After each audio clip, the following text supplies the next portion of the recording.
My favourite class, and one of my least favourite classes, at least in tabletop, the Rogue and the Warlock. Now, I love Rogues, and this is our Warlock Rogue build, really based around critting and just staying within darkness, hiding, and being able to just smack things and try and crit as much as possible. So, this build is very simple, and we're going to start with Warlock. Once again, this will be level by level up until 1 to 12, and a combat tutorial, including some items to pick up. So, we'll begin with our Warlock.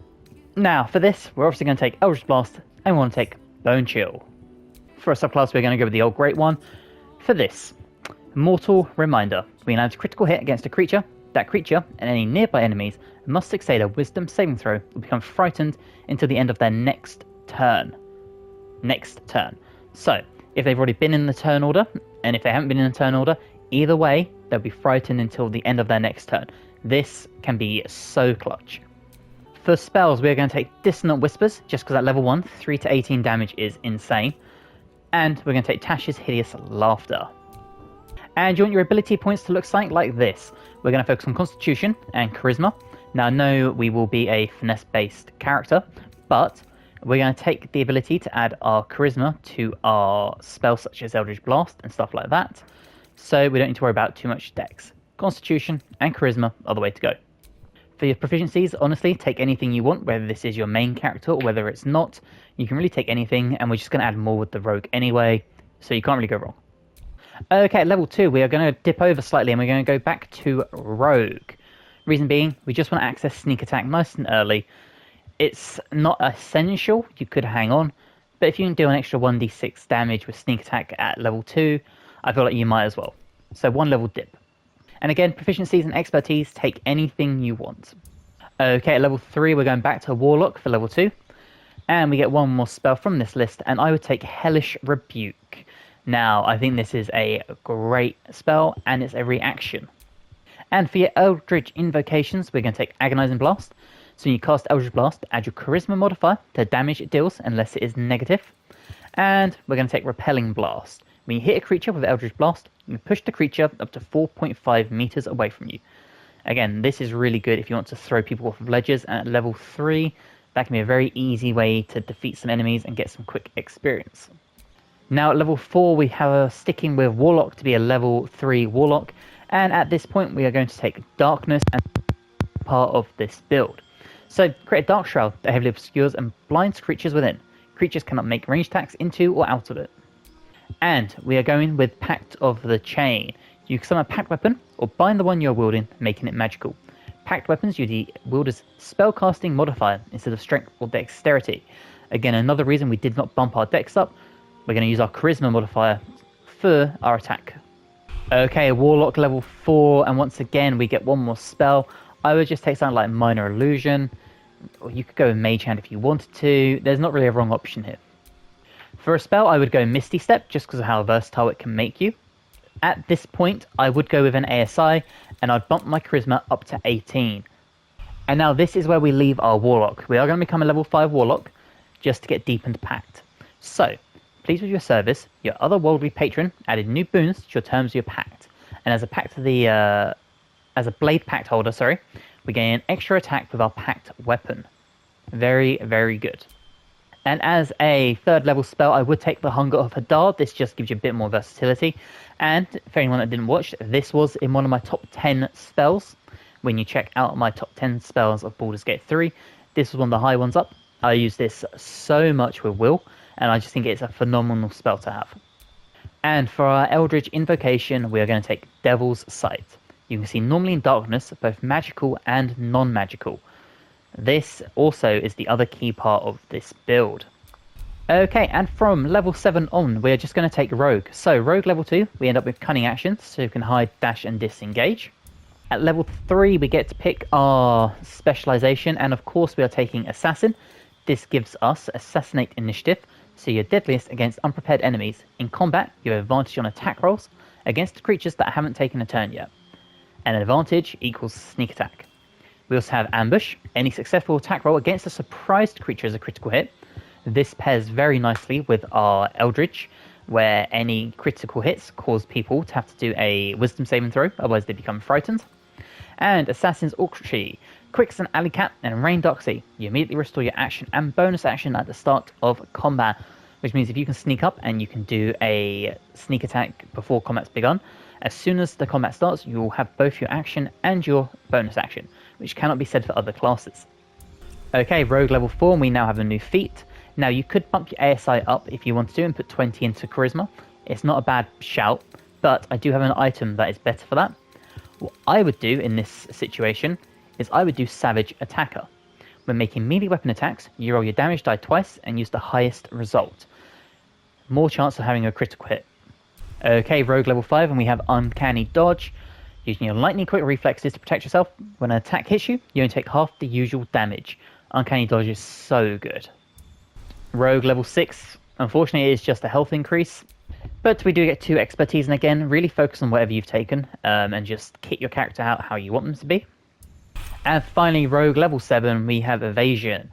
Your agility lets you dodge out of the way of certain spells. When a spell or effect would deal half damage on a successful dexterity saving throw, it deals damage if you succeed and only half damage if you fail. This is huge. Okay, so when it comes to equipment, there are a few things I would pick up personally. I would go with Birthright. This is an Act 3 piece of headwear, and it gives you a Charisma increase of 2. So if you did bump your Charisma up using your ASIs to 20, it'd put you on 22, which is the cap for this hat. Or, in this case, we take the 18, the +2 from Charisma, and we get Savage Attack. I think that is the better route to do this. The Cloak of Displacement. At the beginning of the wearer's turn, the cloak activates, granting enemies disadvantage on attack rolls that targets the wearer, and this lasts until the wearer takes damage. Just another way of making your rogue very, sort of, not tanky, but very pliable in combat, where you can just avoid more and more attacks. Really helps you stay alive, really helps you deal that big DPS damage we want. The Elegant Studded Leather. Ambusher, gain a +2 bonus to initiative. Obviously, the quicker we are in the initiative, the quicker we can take turns, and the quicker we can hit people in that first round that haven't taken a turn yet. The Quick Spell Gloves. Cantrips that cost an action, cost a bonus action instead. Now, this only works once per short rest, so it's a one and done until you take a short rest, but this is really good for throwing up Darkness as a bonus action, and then still using your sneak attack. Very, very clutch item. The Killer Sweetheart. When you kill a creature, your next attack roll will be a critical hit. Once spent, this effect refreshes after a long rest. Now, a long rest is a long time, but this is a ring that will guarantee you a critical hit at least once a combat, because the odds on you killing a creature with your rogue is exceedingly high. Bloodthirst. Now, this is a dagger, and this gives you improved critical. The number you need to roll a critical hit while attacking is reduced by 1, and this effect can stack. So if you want to stack this with other items that will lower your critical chance, you can, but this basically means you now only need a 19 instead of a 20 to hit, and with Savage Attacker we have an extra chance of getting that.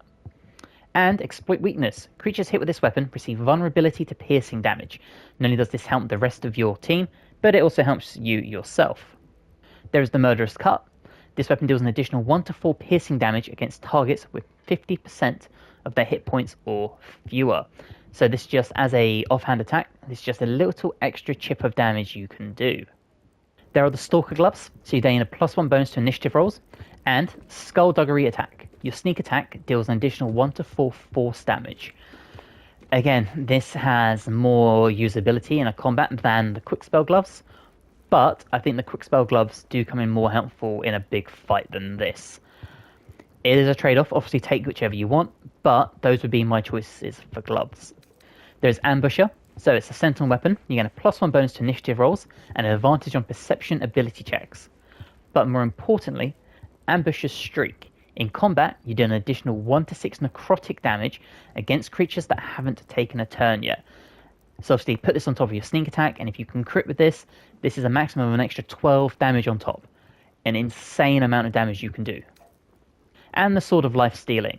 On a critical hit, the target takes an extra 10 necrotic damage, as long as it is in a construct or undead, and you also gain 10 temporary hit points. So there you've got 4 daggers, or 2 daggers, 2 short swords you can really pair with this build, and they are just phenomenal. You'll be such a good DPS dealing character. There is also Dola Ameris. When you land a critical hit with this weapon, it deals an additional 7 damage. Again, another really good sword to use. So, that is all the weapons and items I would pick for this build. Let's go find some combat, and we'll go and test it out. Okay, so now we're here, we're going to find some combat, but before we do that, we have to make sure we bind our packed weapon. So bind it to your main hand weapon. Its damage becomes magical, you cannot drop or throw it, and you become proficient with it if you weren't already. This is amazing. Now, you could put anything in here technically and make it your packed weapon, but sneak attack only works with finesse weapons, so please do not forget that. Okay, so we're here in combat. Now, let's show you how this works. We're going to pick the fight here. Now, to point out what I was talking about with the ambusher, if we were to start here and we just do a normal main hand attack,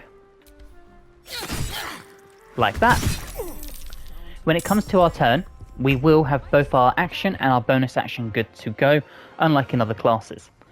So, we are going to just pick this fight here. Alright, now you see, we just got hit, so they needed a 16 to hit, they got a 17. We'll do shield. And as you can see, it now misses.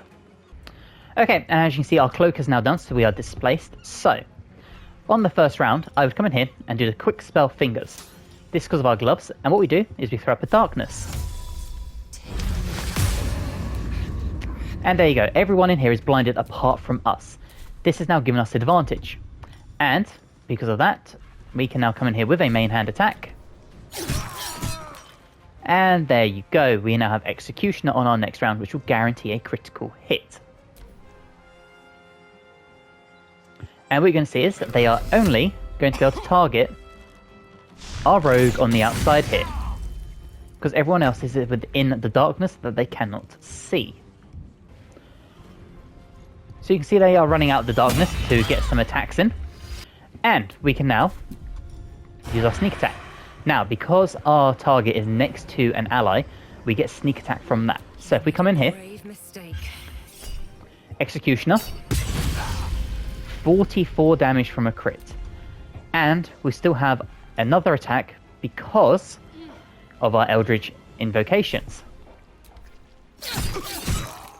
There you go. And then you can run back into the shadows and you are unseeable. Okay, so we're all hiding in the darkness, just to show how powerful this really can be. And as you can see, they have no idea what to do. They are just stumped.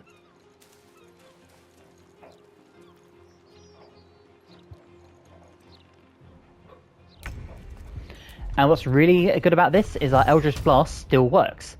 So even from low ground, we can hit with 84%, and we get 3 of them. Once again, the AI has no idea or what to do because it cannot see us. No attacks can come in or out of the darkness, so you can really use this to your advantage to just keep healing. Like that, just throw loads of heals up.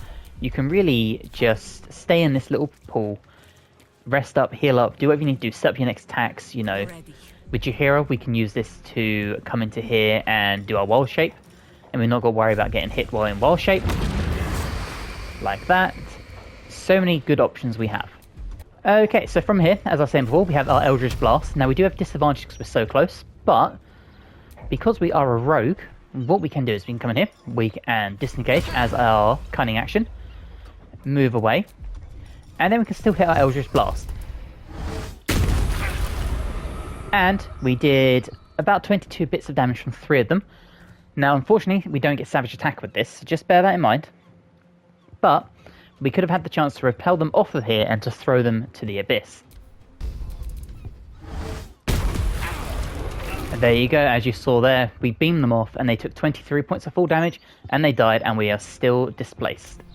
The other benefit of this build, if you choose you don't want to take like the quickspell gloves and you know a fight is coming, you can throw darkness up beforehand. And then you can come in here with your main hand attack. Kill them slowly like that. And everyone is blinded, and as you can see, they are just running in, not knowing what to do. We're doing critical hits on people that can't even see. You can just continuously have so much fun just blasting people